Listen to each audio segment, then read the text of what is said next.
Hey guys, thanks for joining me today on Nutrient Perspective Podcast. I was lucky enough to interview Rachel Gregory. She is from KillingItKeto.com. She also is a new author. Her book, 21-Day Ketogenic Diet Weight Loss Challenge, is coming out soon and can be pre-ordered. Rachel is a board-certified nutrition specialist, an athletic trainer, a certified strength and conditioning specialist, and also has her master's in science and nutrition. So I came across her work because she has a study that was published in the International Journal of Sports and Exercise Medicine. It is a 6-week study of low-carb / keto diet and CrossFit training. She will obviously get into the study in our talk today, but just to kind of let you guys know a little background, I was researching how well athletes, if there's any studies out there where athletes can adapt to a high-fat diet as opposed to where normally you're told to replenish with carbohydrates to prepare and to improve performance or even growth. And obviously that is very tried and true and proven that works. But at the same time, I wanted to see, could I also thrive, or can athletes thrive in a fat-adapted environment where we have barely any carbohydrates, say, under 50 carbs per day, but we're mostly thriving off of fat and ketones. Normally, the belief is that you cannot, especially in a high-intensity sport like CrossFit, but it is believed that you would actually do better for endurance sports. But in a high-intensity type sport, the belief is that you just could not keep up. I wanted to test that theory because I didn't want to just believe what you're kind of told. I wanted to research it and test it myself. So I did do some testing over the last 15, 16 weeks to see how I could adapt to my baseline. And I will be doing a video kind of reporting and showing you guys how my performance did on a high-fat diet in comparison to all my baselines, all my PRs, even some of my strength numbers that I've tested to show that. But in my interest, I wanted to research it. And I came across this study of hers, which is testing, it's the CrossFit baseline test they use as an assessment tool. She used all sorts of other things as far as measuring ketones, DEXA scans for body fat measurements, things like that. So there, she was testing performance, weight loss, all sorts of different measurements to see how they performed. And the thing that was exciting to me, and she will talk about, is just to see that the high-fat athletes did just as well from a performance standpoint as the higher carb athletes. So that's what led me to finding her, talking with her, speaking with her, researching a lot of her work and her website. And I was really excited to have an opportunity to kind of just talk keto, talk being a nutrition coach, talk CrossFit, and a few other things that she's interested in that we got into, and along with her book that's coming out soon. So I appreciate you guys joining us today, and I hope you enjoy it.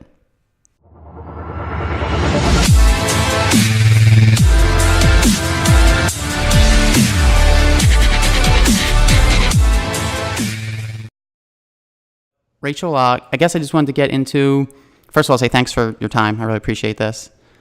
Of course. Thanks for having me. And then I guess second was just kind of like a little bit of your background as your schooling and kind of how you got on this path. And then we will get into more detail, but how you got to the point where you're doing a study on keto adapted athletes that got published in the International Journal of Sports and Exercise Medicine. Sure. Yeah. Okay. So I am, just a little background. I'm originally from Manhattan, New York. That's where I grew up. I grew up playing sports my whole life. I was into sports, started getting more into nutrition. As I got older, I went to the University of Miami in Florida for undergrad, and I actually studied sports medicine there, so athletic training. And I loved that. I loved, working with athletes, injury prevention, all that sort of stuff. And then I found myself getting more interested in the nutrition side of things, more towards like my junior year of college. So I decided to it was a little bit too late to go back and, go into the registered dietitian route. And I think it was also kind of a blessing in disguise now that I kind of think back on that. And I can get into that more in a little bit. But so I went on and got my master's in nutrition instead. And I worked as an athletic trainer while doing that.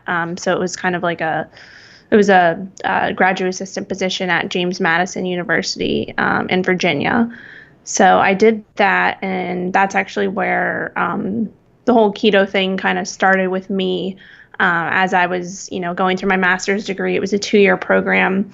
We had to do a thesis project, and I wanted to do something that was kind of different, out of the box. I mean, that's my advisor always said, choose a topic that you've never really studied before, because you'll be, going into it for 2 years, really. That's the period of time that, our program was, and that's the period of time that the thesis would last. So it had to be something, you're super interested in, and something that was new. So you can kind of just dive into the research, dive into it all with kind of a fresh look at it, fresh slate, and be able to kind of, go with it, and, not get bored, or just, be passionate about it, I guess. So that's where keto came in for me. I actually started, I'll kind of backtrack. I got into CrossFit when I went to grad school. I did triathlons in college and undergrad. And then when I went to James Madison, I kind of put triathlons on the back burner, and I needed something else to do because, like I said, I was always into sports, always into working out. So what year would this have been around when you got into CrossFit? Yeah, so I graduated from undergrad in 2014, and then I went right into grad school after that. So it was August of 2014 is when I got into CrossFit. And now, are you in? It's always hard to tell. I'm a very mediocre at best CrossFit, even though I'm a CrossFit gym owner. I'm a mediocre athlete. I've always excelled more as a diet person or nutrition person But would you consider yourself high performance? Are you someone that's like doing open or local comps or even higher level stuff? Or are you like, like I heard in one of your other interviews, like, and it's common for all of us, like 80% of the CrossFitters are generally or 90% of them just trying to be healthy and get in there and do something different and fun. And where would you put yourself in that? Yeah, that's definitely me. I'm definitely mediocre. Even though I've been, doing CrossFit since 2014, I've been kind of on and off with it. And like you said, I'm more into just going in, getting a hard workout in. I got a little bit more into Olympic weightlifting last year. So I definitely went with that for a little while and did more of that, and kind of took a break from the CrossFit workouts. But yeah, I would definitely say I'm mediocre. I struggle a lot with like the gymnastics movements and stuff, and I still struggle with those, even though it's been almost like 4 years. But with those things, it's definitely a lot of, practice and consistency. And I think with me, it's more, I like to go in and get a hard workout, and I have kind of, other priorities as well. So I don't put too much practice in, which is obviously in terms of like the gymnastic movements and stuff like that. Practice makes perfect. So I think that's one of the things I'm definitely lacking on. But yeah, in terms of, just going in, getting a good hard workout and kind of being a part of the community, that's my thing. I really love, that's what really kind of got me into loving CrossFit, is the community aspect of it. If you told me when I was in undergrad doing triathlons that I would, go on and do CrossFit after that, I would have said, looked at you crazy, because kind of back then CrossFit was still looked at as, a little bit of a crazy sport. So yeah, but I'm so glad I found it. And I'm actually at my third gym now, because I've moved 3 times. So, I definitely still keep in touch with people at my old gym, and every, place I go, it's a new community, kind of like a new family environment, and it's awesome. So no, it's that community element, like you said, whether, any of these smaller type gyms, the community element is definitely what kind of makes it easy to go. Yeah, becomes your hangout. So you exactly. are working now towards I guess you're getting ready to do your thesis. What got you into keto specifically? Yeah, so actually in grad school is when I did my thesis on keto and CrossFit, and so that's the study that was published in the International Journal of Sports and Exercise Medicine. So that was like a 2-year process. And so basically kind of what got me into it is, like I said, my advisor said, choose a topic that, you'd be interested in and you haven't really studied in the past. And I knew that I wanted to do sort of like an intervention study using some sort of nutrition intervention in a sports population. And it kind of came up with, I had this CrossFit gym, obviously in Virginia, and there was a lot of, nutrition and stuff going on there, and some different challenges and stuff going on. And I thought, this would be a great place to kind of poll people and see, hey, who would be interested in trying out, a challenge, a 6-week, nutrition intervention. And so I kind of decided I was initially going to do like a paleo route, but I was, kind of sick of doing the research on paleo, and there still wasn't, it was a little bit harder to kind of quantify that and put it into a study. Then I came across keto, and I came across Jimmy Moore's book. Keto Clarity was actually the first book I read on anything keto, and I was kind of just fascinated by everything. And the main thing I thought was really cool is that, it's something that you could actually measure to see if people are legitimately following it. And obviously by measuring ketones and that sort of thing, I thought that was really cool. And I thought that would be a huge plus for a study, because instead of, just taking food logs and weight and body composition and stuff like that, you can actually take this measurement of, this metabolic state and be able to see if people are legitimately doing what you're asking them to do, because they can't really fake it. I mean, I guess now you can, because not saying you can take exogenous, but you can take exogenous ketones, and there was no exogenous ketones back when I did this study in 2015. No, I think it's great, because yeah, the hardest thing I'm working with, I mean, as you know, probably is people are pretty poor at reflecting actually being aware of what they're actually eating, the amounts, the little things. I've had a lot of weird things said to me, like even people who are on keto, like just because it's from Whole Foods, they think it's good. So the interpretation, so the measuring is actually a really cool thing that you were able to do that. Yeah. And I mean, at the time, I would have loved to do, I mean, we can get into the logistics of the study if you want, but the measurements we used urine ketones, because we didn't have the capacity to do blood ketones. We didn't have like the funding for that at the time. But we did use, instead of just looking at, kind of the color on the urine strip, or, using like breath ketones or anything like that, we used like a machine that kind of spit out an exact number that the urine strips were portraying. So it was a machine in a lab I used. So I was just listening to that Peter Attia and Dominic D'Agostino last night, and they were talking about that, and Dom was actually saying how accurate actually. He was skeptical of that initially, and then I think he was saying when he tested it in their lab, how accurate it actually was.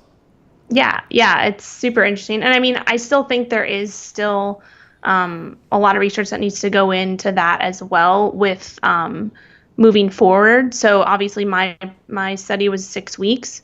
And as I'm sure you've heard or, read that as people, become more adapted and become more efficient at using ketones, they waste less in their urine. So it's hard to measure that sometimes. And so I still think there's a lot of research in that area that needs to be done as well. But I had good results with testing those people just using urine during that 6 weeks. And we were able to, see, who is following the diet and who wasn't. And I think it lined up with the results. So yeah, the ketones won't lie. So let me set up a little stage for people listening. I guess, for a lot of people, it won't matter as much, but there's always this belief that a high-fat diet or fat, you need carbohydrates, especially in a glycolytic sport like CrossFit. So for endurance work, it's actually pretty highly recommended to do a high-fat diet because the sustained work and that sustainable fuel source. But everyone always kind of knocks using, or at least there's a large belief out there of knocking using a high-fat diet for a sport like CrossFit or a more high-intensity type sport. So I was looking and researching and trying to figure it out, testing stuff on my own, not because I don't believe it or whatever. It's just I just wanted to test myself and see, is it just stuff passed on, or has everyone ever tested long, people on a fat adapted diet for long enough? Everything you always see that people throw at you is like, oh, 2 weeks in and they suck. And it's like, well, yeah, no kidding. Like you just flick. So it's so great to find your study. And I know, even though it was only 6 weeks, I guess, what was you did do a baseline test, right? And then you kind of, I guess, what was the goal of the study here that you were proposing, and what did you learn? Yeah, sure. So, so basically the goal of this study and kind of the hypothesis was that we wanted to see that, well, first of all, going into the study, it was more focused on looking at like these people at the CrossFit gym. Most of their goal was to lose body fat while still being able to maintain their performance or increase the performance, not seeing a huge decrease in performance. So that was the main goal. See if they could lose, a significant amount of body fat, body weight over this period of time while still being able to do their workouts, increase performance or maintain performance. We had them doing workouts for at least 4 days a week. They had to participate in a CrossFit workout or go to the class at least 4 days a week. So the average was 4 to 5 days a week. So that's kind of what the average was over the 6 weeks. And so I'll just kind of go back. So we did have a baseline test, and the baseline testing was looking at doing like a DEXA scan for their body fat, their body composition measurements. And then we did, for the workout part, we did like a baseline CrossFit workout, which just was a simple WOD, mostly all body weight stuff. And then 6 weeks later, we basically just did the same thing. And it's the basic CrossFit fitness test, right? The 500 meter row, 40 is that correct? Yep, exactly. It was that one. Yeah. Okay.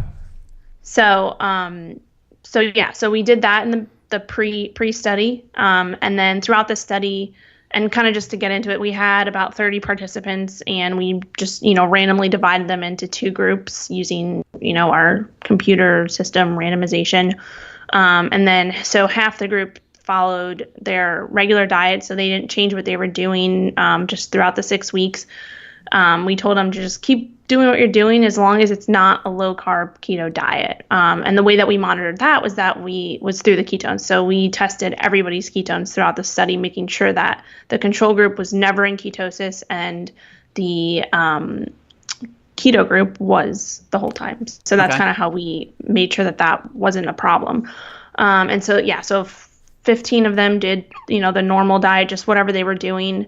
And then the other 15 followed a low carb keto diet. And the main parameter with that was that they kept their carbs under a total of 50 grams per day. Now, is that what you would normally recommend? I know each person's different, but is that what you normally recommend, or how many net carbs do you recommend? What's your general philosophy on that? Yeah, so I always recommended looking at total carbs. I've dabbled with net carbs with certain people, but I always, and even when I was doing the research to do this study, a lot of it was focused on total carbs. I think the net carbs, or a lot of the research that I was looking at, was focused on total carbs, so that's why I did total carbs. And I think net carbs kind of came about a little bit later on, just focusing on that part of it.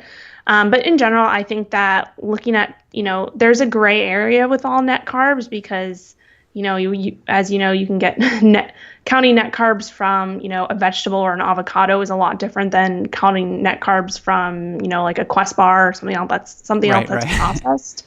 Yeah. So it's processed differently in the body. It affects different people different ways.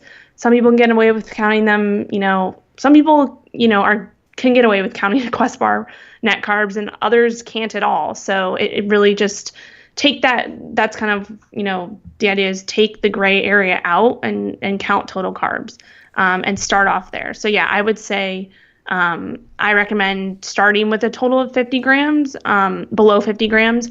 Some people, 30 grams kind of just depends.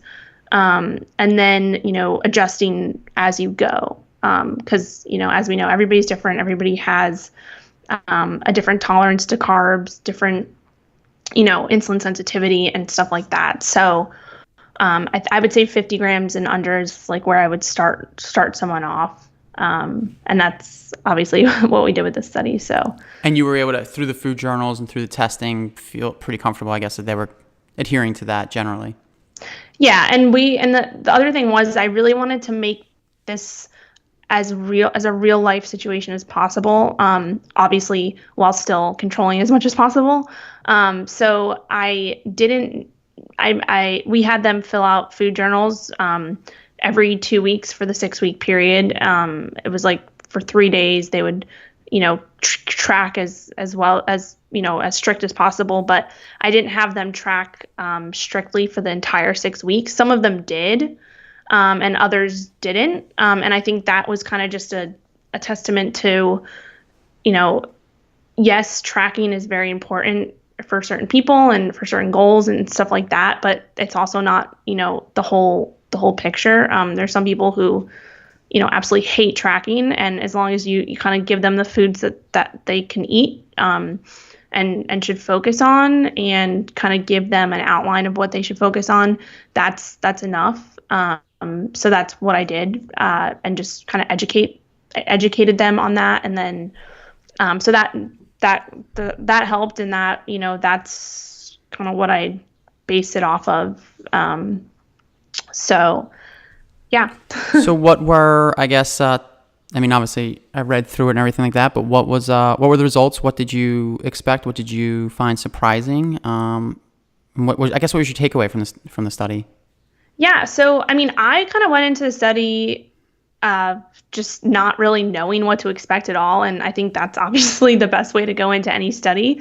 It doesn't really happen that often that way, but, yeah, I was completely new to keto. I was, just testing it on myself. So I really didn't know what to expect or what would work, what didn't. Same with like my advisor who helped out. It was still pretty new then. So I didn't know what to expect. And at the end of the study, I was very surprised that we kind of like the hypotheses came true, and the people in the keto group lost a significant amount of body fat. I think it was like 2.5%, almost 2.5% on average of body fat loss. And this was via like a DEXA scan before and after. Okay. And I think it was like the average was like 7.5 pounds. And the cool thing was, and this is what we wanted to see, was that they could, lose this weight and lose this body fat while still maintaining their, lean body mass and muscle mass. And so that's what we found. There was no significant loss in lean body mass after the 6-week period in the keto group. So basically, just to summarize that, for the keto group versus the control group, the keto group lost a significant amount of body fat and weight and fat mass compared to the control group, who didn't lose anything really. Some of them actually gained a little bit, but compared to performance, both groups actually increased their performance to the same degree in statistical measures, which was really cool. So that showed that the keto group was able to lose the body fat, maintain their performance and maintain their lean body mass without seeing deficits. So that's kind of the hypothesis came true, which was pretty cool. So no, and that's the part that definitely excites me and was exciting about finding the study, was that I know it was only 6 weeks, and I know it's not someone at the CrossFit Games or something like that, but for the typical person, I think their fear is that they're going to feel the way they feel the first 2 or 3 weeks forever. Mm-hmm. And whether, finding your study kind of confirmed what I was experiencing myself with that, is like, as you get further into it, and obviously everyone experiences who's in the keto and into the low carb thing, as you get further along, you get more fat adapted, and your performance can keep up or even surpass, your baseline, and once again, I don't know if this is the diet, and actually I want to ask you about that, the diet mm-hmm. to get to build muscle, or would you have recommendations on it? I definitely want to get into that with you, but it was very cool to see that people can maintain the same level of performance increases that a higher carb fed person would have. Yeah, and I would also mention that, so like I said, I was new to keto too. So before, as I was doing my research to prepare for the study, I obviously, tested on myself, and I was, doing the hard CrossFit workouts. And when I first tested it, like when I first started this, I I completely, didn't do it right. So I guess, kind of just going back, when you do a thesis or, a study like this, you obviously go through a whole research period. So that period was like, at least 6 months where I was, diving into literature, testing things on myself, stuff like that. And so that's the period of time where I went in and I did, the CrossFit workouts. I followed the protocol, but I made some mistakes myself. And for example, like I lowered the carbs significantly, but I didn't up the fat enough. So I was definitely in like a deep caloric deficit because I kind of still had that, fat is bad and fat will make you fat and that mentality. And then another thing was that I didn't, replenish electrolytes. So I was not adding salt. I was not, doing those things that are super important that affect performance. So I, completely, when I first started, and I remember when I first did my, when I was first getting into it and I did a few of the workouts, like I felt like crap.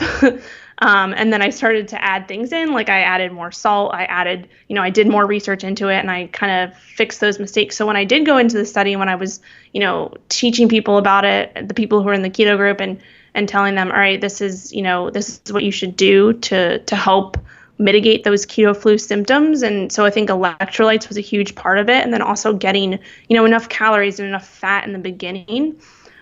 So people, just thinking back, like in the first week, yeah, a lot of people in the keto group had, a little bit of dips in performance. And so when they would, ask me about that, I would always, say, are you getting enough electrolytes? Are you getting enough salt? Are you eating enough? Are you getting enough fat? Are you getting enough protein and stuff like that? So I think that's one of the major mistakes that, and one of the misconceptions that a lot of people, doing a CrossFit workout or trying keto and saying, oh, it didn't work for me, especially because I do CrossFit, which is a high intensity sport, my performance plummeted. Like a lot of those, they're not really, they're doing the mistakes that I made, that a lot of those people are making those mistakes too. So not to say that the performance definitely usually will, in the beginning it'll plummet because obviously you're, switching to a different fuel source. But I think it definitely can be mitigated by making sure those electrolytes and those, that the fat and the calories and all that is, in proper balance. Yeah, and I feel people in working with people in the gym and talking to people about it, even friends and family and stuff like that try it, people really just don't take the little things seriously. Mm-hmm. Like you said, the electrolytes, or, sometimes people just do the whole, like, I'm just going to eat tons of bacon and coconut oil. And I'm like, try to get people to do like a nutrient dense version of this. But they just don't take the little things seriously. Like the salt, everyone's like, yeah, I salt some stuff. And it's like, no, you don't understand. Like, yeah. So that's definitely a big part of it. Now, in the time since, obviously, I imagine even since that trial, I mean, how long has it been since you did the, not the trial, the test? The study. So it ended so when I graduated, so 2016, and then it took about a year to get published because that's just kind of how it goes with publishing. You have a lot of revisions that have to be made and all that. It's just a long process. So it got published in 2017. So it's been about 2 years since the study, or a little over 2 years. Now, since that time, have you, I guess, what's your experience? I have a couple questions in regards to questions/theories that you've been doing this longer than I have, as far as experimenting, testing, observing this, working with athletes. I guess a couple of topics. Adrenal exhaustion from possibly doing too much workouts, too many intense workouts in a row or the same day while keto. I know people talk about sometimes carb cycling. What has been your overall, and then also performance, high performance, not just like a typical CrossFitter trying to get back to baseline and maybe even do a little better than they used to, but like true performance, athletes that are trying to compete locally or go to regionals, things like that. What have you observed, read, noticed in the gym, or even experiment on yourself what's your takeaway with a keto diet and how it can be used, when is it ideal and not for an athlete? Yeah, sure. So I think it all comes down to kind of the individual person. And so a lot of people, I always ask, when I start to work with someone or people are asking me advice, I always kind of ask them, what's the goal right now? So a lot of people want everything to happen at once. They want to lose body fat. They want to increase performance. They want to decrease their times, all in the same, right now, Right. so that's one thing. It's always, kind of take a step back. What's the goal right now? And that's kind of how I approach it. So for example, if you have someone who their main goal at the moment, they're kind of in the off season. If it's a CrossFit athlete and they're, maybe it's not even, all right, let me take this back. Sorry, I'm being confusing. So I guess, for example, someone who's like your average CrossFit athlete, so someone like me or you who just wants a good hard workout in, good hard workout in, just your average Joe who's going to CrossFit, maybe, like 4 or 5 times a week. But they're not looking to, go to the CrossFit Games, or they're not super elite, but they want to drop, some body fat and drop weight, and kind of just, obviously they want to increase performance, but their main goal is, drop some body fat. So that's kind of where you say, all right, let's have that as the main goal to start. And so I would suggest for them to really, go hard and get into a ketogenic state, kind of go through, the whole program, and I work with them on that, and take it back on performance for a little bit. So like you said, instead of maybe doing 6 workouts a week, let's cut it down to 4, while you're kind of getting through that initial phase, and then kind of build that back up. Yeah, when I was in week 2, I thought I felt good. Like week 1, I couldn't even get on the rower and move it. I was like, holy crap. And then week 2, and I was someone who's pretty fat, not a fat burner, but fat adapted as far as being low carb for a long time. But I got on a rower like day 5 and I couldn't even move the thing. And then like 2 weeks later, I felt great. So of course, my buddy Ron's just throwing workout after workout at me, and I'm feeling good. So I'm in it, and I'm probably partially trying to prove I can do this thing with keto. And like that night, I'm like feeling anxiety. I'm like, my heart's pounding, and I kind of don't think I was quite ready yet or adapted yet. And then now it's different, it's been a while, but I feel like sometimes a big thing is trying to get people to just make sure they don't go too hard, too fast. And I guess, do you experience that with people, or even more advanced people, like where they just can't handle maybe quite the same load? They can get more out of less? Yeah, and I think it's also, it's just so different for different people. And that's why, I always say it's just so individualized. Like some people don't even really go through the keto flu. Maybe their workouts, are slow for the first week, and then they just kind of get right back into it. And then there's others where it takes like weeks, sometimes even like months to really adapt. So it's just so individualizized. My wife went through it like nothing. Yeah. I'm exactly. feel like I'm passing kidney stones and constipated, and and she's just like looking at me like I'm weak. Yeah, and I think it also, it just depends, like I said, it's always depending on like what the goal is, and also like you said, like if you're taking someone who is, following the standard American diet and they're eating, high carbs, or even just moderately high carbs, versus someone who's already been following like a paleo type diet, they're already pretty low carb, like usually they have a better transition. And those are usually the people who, transition easier, and they don't really go through too hard of the, keto flu. So I think that's also a major thing, like where are you coming from, is a huge part of it. No, absolutely. I feel like the health of I don't even know it's their liver. I know it's drinkers, I feel like, have a harder time doing this. Yeah. Yeah. That makes sense. But to that point, so now all this time later, what is your belief, I guess, on a true athlete now being at a stage what do you think is their potential? So I think, and limitations. Yeah, for sure. So, kind of maybe if we just take a CrossFit, games athlete, for example, someone who's, pretty elite, they're going to the, regionals or, past that. I think in terms of that, I always would say, I haven't worked particularly with, and many elite athletes, but I do know a few who have been following keto for a while, and I follow them, and stuff like that. So I would say if we're taking someone like that, the first thing I would always recommend is like if you're, in the middle of a competition or, say it's during regionals and you're like, oh, well, I'm going to try keto during this. I would say probably not a good idea because you're obviously trying to perform at your best. And that's definitely not a good time to, change things up. But, kind of after that, and when you're in the off season, I think that's obviously the best time to experiment. And that's kind of goes with any athlete and any protocol. But I would say that keto definitely has a place for elite athletes, because if you kind of think about it, a lot of people think about just the workout itself and like, oh, we have these different energy systems, and it doesn't make sense that keto would work for a very glycolytic sport and stuff like that. But you're not really taking into account all the other factors. So factors like recovery, reduced inflammation, mental fatigue, or neural fatigue during the workout, just energy throughout the day, just improve, reduced oxidative stress, healthier in general. So all these factors kind of play into your performance, long term. It's not just that one workout. So, and for example, like the elite athletes, like they're going to be doing 2 workouts a day, mostly.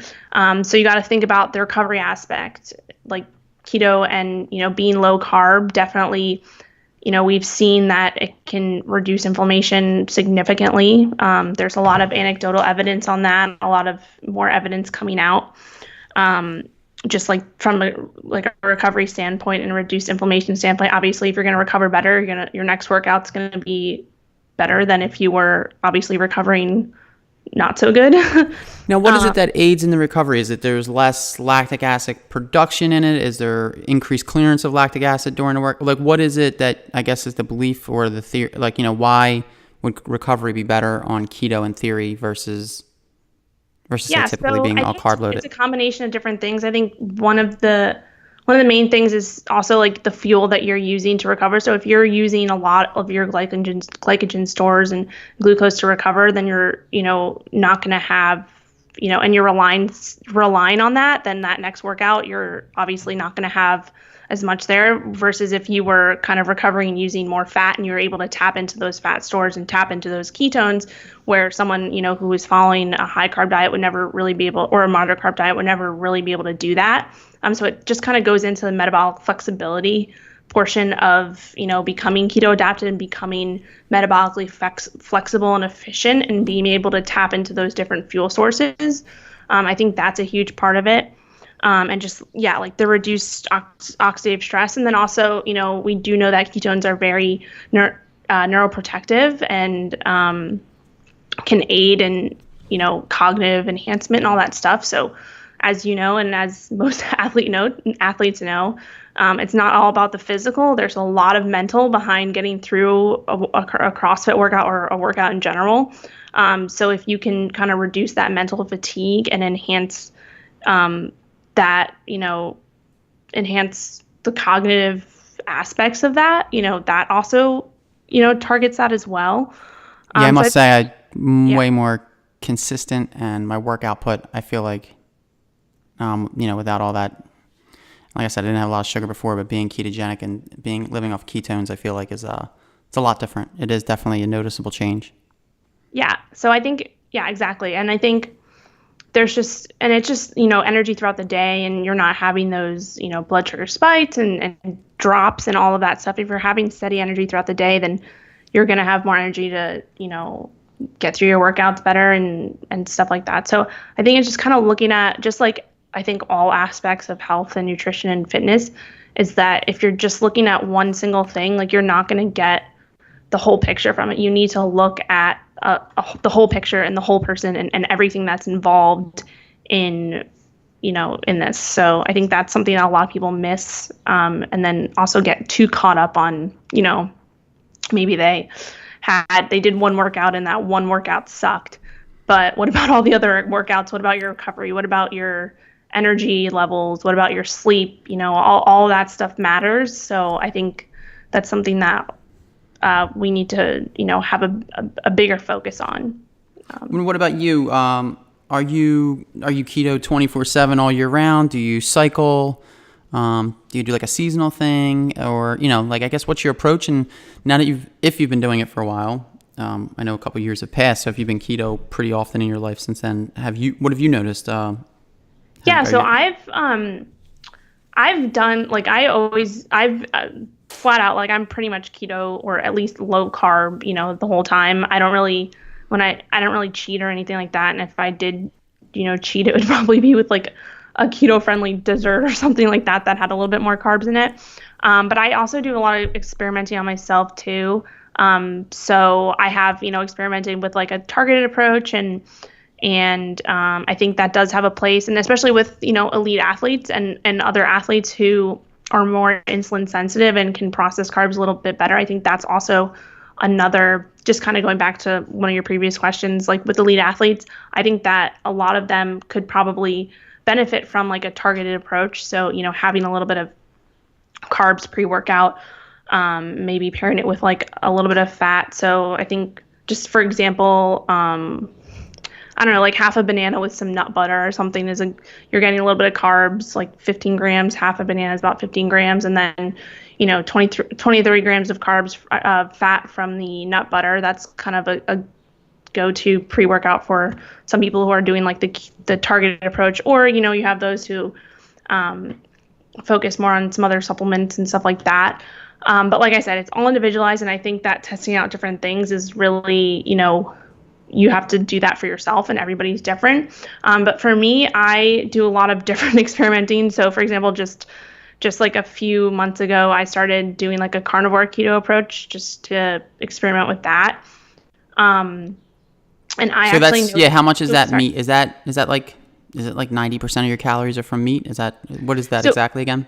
Yeah, so I'm doing I did like a kind of a carnivore keto approach, meaning it's a little bit different than just like strict carnivore. So I allowed some more like keto fats. So for example, like MCTs and like in my coffee, and some coconut oil and some other, avocado oil, some fats like that. Is it hard to keep protein moderate when doing a carnivore? Like, I'm just saying, because I know, actually we had a friend, one of our trainers, James, he was doing 0 carbs, literally, pretty much. Yeah. Except for those that are like accidentally as glycogen in meat. Mm-hmm. He was pretty much doing that. And he couldn't get into ketosis, or couldn't get his ketones up just because the protein content was just so high. Yeah. Do you have to keep a watch on that, or do you notice that you're pretty not, that you don't struggle with that? Yeah, so that's something that I actually was concerned about too, or not really concerned, but I was just curious to see like what would happen with the higher protein.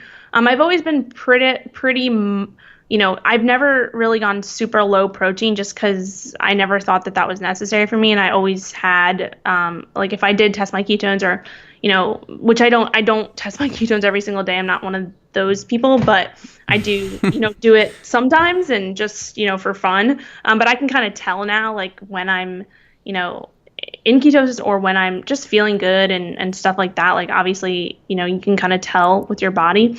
But in terms of like the protein thing, I was always kind of moderate protein.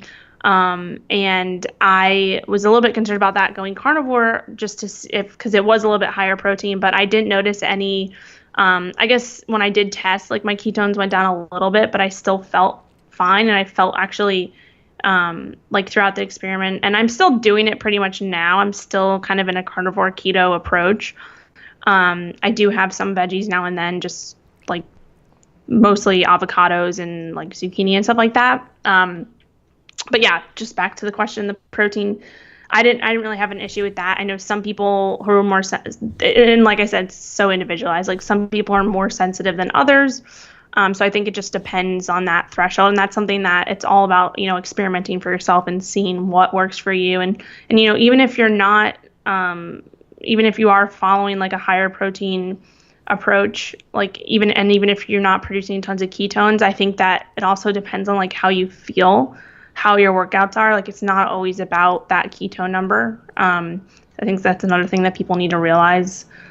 That's definitely something I feel like people get obsessed with, and I think it's relevant in the beginning, like you said, when you're testing to make sure people are on point. Mm-hmm. And you're going to be making more ketone, not making more ketone, you're making ketones, but your body, I feel like, isn't efficient at using them yet, which you've referenced before. But as you get more fat adapted, I guess I do feel like, I just mainly want to see if you even agree. Like I'll coach people up and say, like, don't worry about so much about the ketones anymore. It's really about being totally fat adapted, all the enzymatic things that go along with using fatty acids for energy, and not being so fixated. Obviously ketones have their own benefit for especially for therapeutic things, but not being so fixated on that. You can still feel great with ketones that aren't like through the roof. Yeah, exactly. And I think, that's the main thing that some people are getting away from. Like you said, some people are like obsessed with the ketone numbers and stuff like that, where my approach is that I don't, like, even when I work with some clients, I don't even have, like, sometimes I don't even have them test like at all. I'll just, put them on a protocol and see how they do, and see how they do moving forward. And things change too. Like, so someone, for example, who, some people have to reduce their carbs, maybe even under 30 grams total carbs when they're first starting. But, as they progress through it, they can, bump their carbs up a little bit and still even, be in ketosis or still maintain those energy levels and all the benefits that they've been getting. So it's very individualized and it changes too. So it's not like that. And that's one thing that I struggle with a lot of clients too, is that one thing is that, when someone's first starting off, they want to see results right away. And yes, that happens for some people. And then some people it takes longer. Not just about fat loss, but about energy and stuff like that. And I think one of the big mistakes is that people start, even after like a week, if they don't see any type of results, they'll start trying to cut out certain things or mess with different things. And I think that's one of the big mistakes is that, changing things too often and too soon, you really won't find what's going to, work for you. So that's kind of just something that I see a lot, and even something that a lot of the mistakes I'm used to make, and sometimes I still do. So yeah.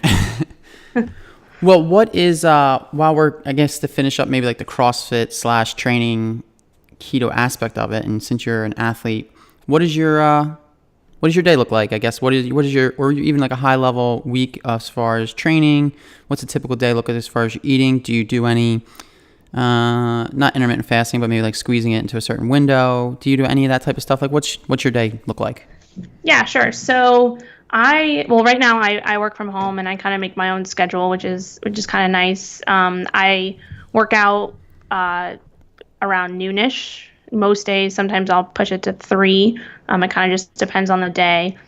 And in general, kind of like my breakfast, I would say I'm a big coffee drinker, so I always have coffee in the morning. I'll usually throw some MCT or coconut oil or something in it, and then really, these past few months, and just as I've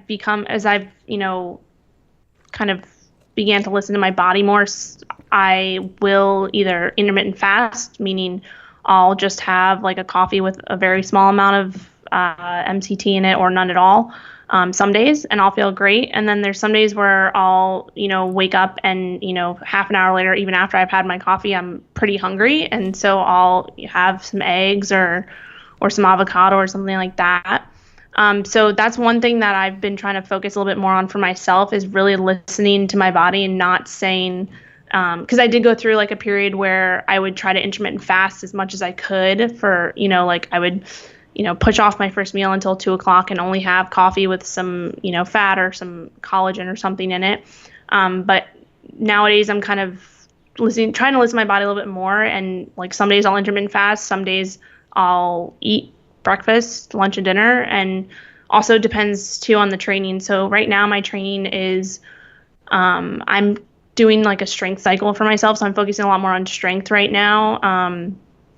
And I'm kind of backing off like going in and doing a CrossFit workout. I actually go in and do my own thing most days, and then 2 days a week I'll go in and do like a WOD.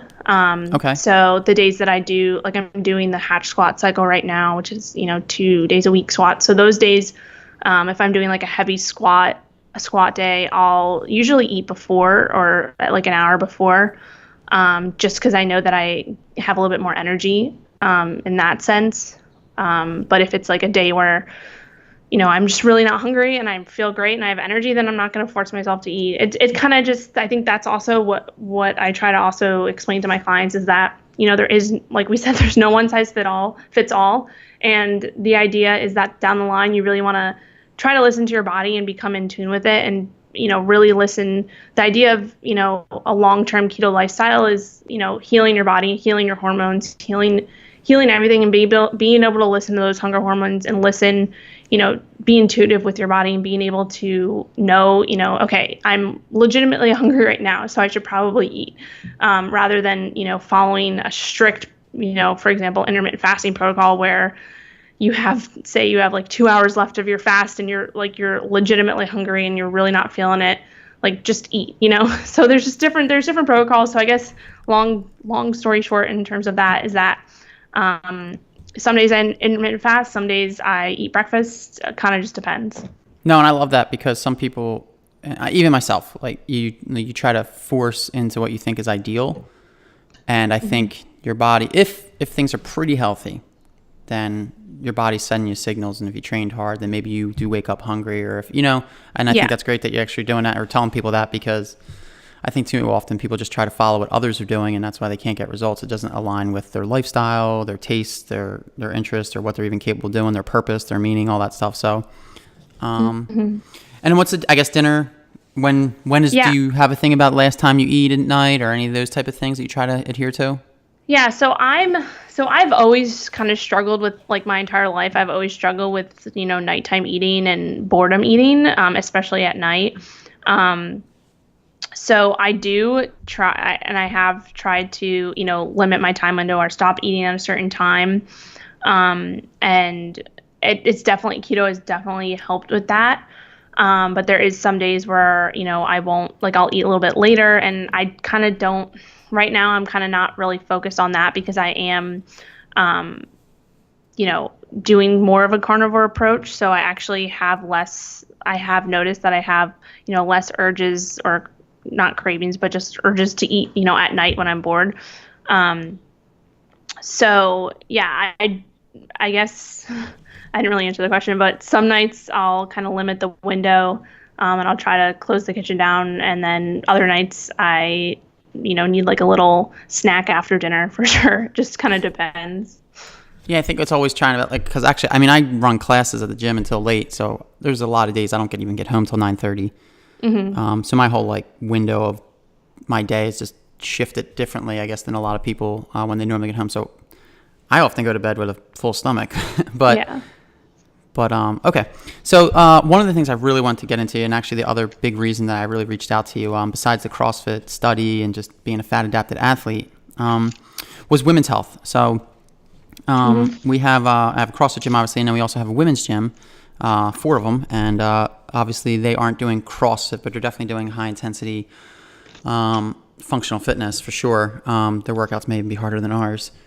But we actually the main part of our program is we actually recommend like a low carb diet.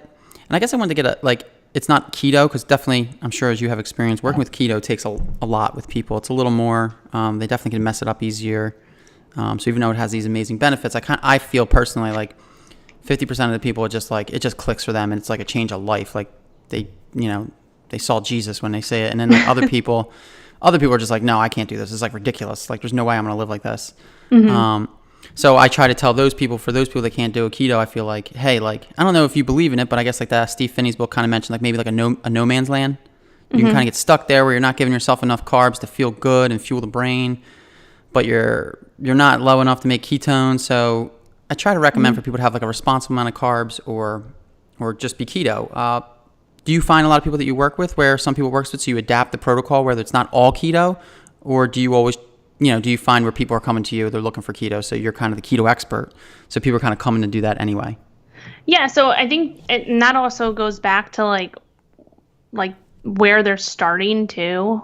So for example, if it's like a woman who's had, dealt with some eating disorders or anything, issues in the past, like hormonal issues or like PCOS or stuff like that, there's definitely different protocols for that. And I kind of, it's hard to answer this question because it's really based on like, like a full kind of health history is where I kind of go with that and get, the full background first before I, kind of make decisions on what's the best route to go. But there definitely is some people where I'll take them through, starting off just in a low carb approach, and then, trickling into getting, deeper into very low carb, so into a more keto protocol. And then there's others where it's like they want to jump right into it and, go full throttle with keto. So I think it just depends. And then also it's also a lot more of like, the beginning matters a lot, but it's also the process going forward. So that's always, when I work with people, I always tell them that, we're going to be working together for the next few months. And that's where those next few months is really where we're going to find what's working and what's not. And I can't tell you, right now, this first session or even the first few weeks, what's going to work for you. It's really going to be, an experimentation and seeing what does work. So that's kind of my outlook on it, is that it takes a little bit of time to really see what's going to work for a specific person. And if they feel better just doing like a low carb approach, that's totally fine. Especially if it's an athlete or someone who's very elite and, they process carbs well and they can use carbs pre-workout and, burn them off and still feel good, then, that's definitely an approach to take. Or if it's someone else who's more sedentary and, they need to be on that, lower carb threshold. I think it just depends. And then also just making sure, like, especially with women, our hormones are sensitive, and the hormones, especially in the beginning, can get out of whack. And that's one thing too, that's another thing that just takes time to regulate. And a lot of people, even just the first 2 weeks get, kind of misled or nervous because maybe their hormones are a little out of whack and stuff, and they're, thinking they're doing something wrong. But, it takes time. For those hormones to regulate, it takes time to see what will help them regulate. So it's kind of a guessing game in the beginning. And then, as you're implementing different strategies and kind of, really becoming in tune with what's working for you, and then having someone to help out who's seen that and has gone through it. I think that's like basically the approach that I use. So long term, I imagine obviously you're killing it keto. So obviously you're a big fan, and this is definitely a specialty, an expert in this and working with people in this and your background. But long term, I guess obviously you would see it as an okay approach for women specifically, whether it's through the life cycle, whether, young 20s, all the way through maybe what if someone's trying to get pregnant and then getting through later in the life cycle through menopause, things like that. Do you see any issues with any of those? Obviously, once again, it is individual for each person, but as a high level, is there something flat out damaging or bad about keto? Because, obviously you have the extremists and everywhere. You have people that like keto is the best thing ever for menopause or for your hormonal balance. And then you have some people that are like, a woman should never do this, blah, blah, blah. Like I've seen both. Mm-hmm. What's your input on that and what you've seen? Yeah, I don't think that being low carb or keto long term is bad at all. I think, I don't really have I'm not one of those people who's like, oh, you have to stay keto forever. But I think that, it definitely is. I see it as a lifestyle, and I don't see myself ever going back to, a higher carb protocol. But that's also not to say that I'm not going to, never eat a cupcake again.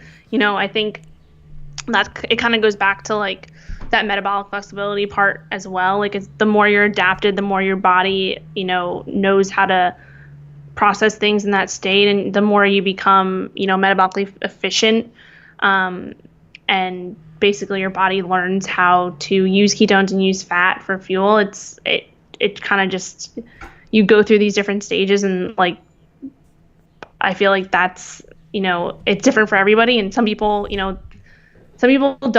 might not do well on keto for long term, and some people will. It's definitely individualized. But I don't think, comparing it to like a standard American diet and having, blood sugar spikes all day and, insulin resistance and stuff like that, I definitely think it's a much more healthy approach to basically going through life. I definitely agree with that aspect. of it. So there's something that I always like to ask everyone, because I really appreciate your time here. We've been talking for a little while, and I also want to get to your book and your website and what you do actually.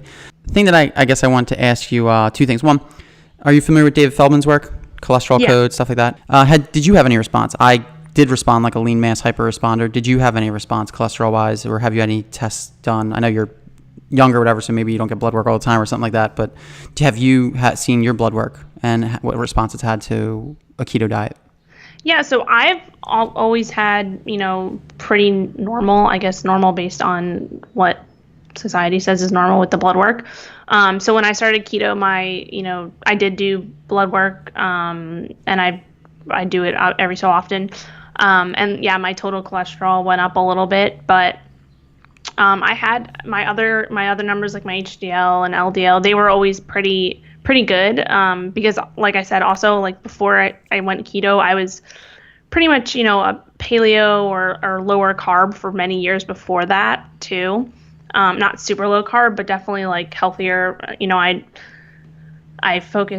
I was into nutrition, so I was always, focused on eating whole foods and all that stuff. So, yeah, I haven't had any really major changes in my blood work. The only thing would be like the total cholesterol number went up. Triglycerides were pretty much the same in good numbers. So no, for me, I didn't really have any really issues with my blood work. And I also haven't done, like, I know Dave Feldman has like the 3-day protocol. I've been wanting to try that out and see what happens, but I just haven't done that yet. The 3-day higher fat protocol and how, you can manipulate your numbers based on that. I haven't done that experiment for myself. I'm actually going to try that starting on Monday. Oh, really? I bought a cardio check, and not like the particle count. I'm not going to get the MMR and stuff like that, but just at home. I saw him recommend the cardio check one you could do at home. Yeah. And I'm going to mess around with, because my cholesterol shot up a lot. I mean, my really? low particles are, my small dense are low, and it's the puffy benign, and all my insulin, sugar, glycation, inflammation numbers are like at the bottom, as low as they can get. But still, it's obviously when it goes up, you just want to get a look at it and experiment. And I just want to see if, just like all of this, just test exactly what he showed, where I think he showed that if you increase your saturated fat and your calories, your cholesterol goes down. Yep, exactly. Yeah. So that was interesting. Yeah. So let's get to your book and what you do. Seems like it's pretty cool. When does it come out, and what would people expect to find in it? It's the 21-day ketogenic diet weight loss challenge, which I think is a big part of your program that you have on your site, the 21-day challenge. So what would they find in the book? Yeah, so the book is kind of a play off of my online challenge. They're not the same thing. The online challenge has different resources. Obviously, you have contact with me while you're going through it, whereas the book is it's a very good resource for anybody starting off, and it's also has over 100 recipes. So it's a recipe book, but also a very good kind of takes a holistic approach to nutrition and fitness. And when I say that, I mean, instead of just like, the main focus is also obviously on keto and all about keto and low carb and how to, implement it. But there's also a huge stress on like sleep and mindset control and stress management and all of that. So it's kind of like a well-rounded approach to what I believe for, lasting weight loss and lasting health. It's all of these factors that play into it. So it's not, nutrition is a huge part of it and diet is a huge part of it, but you also have those other factors like sleep, stress, mindset, all of that plays it, and exercise, all of that plays into it.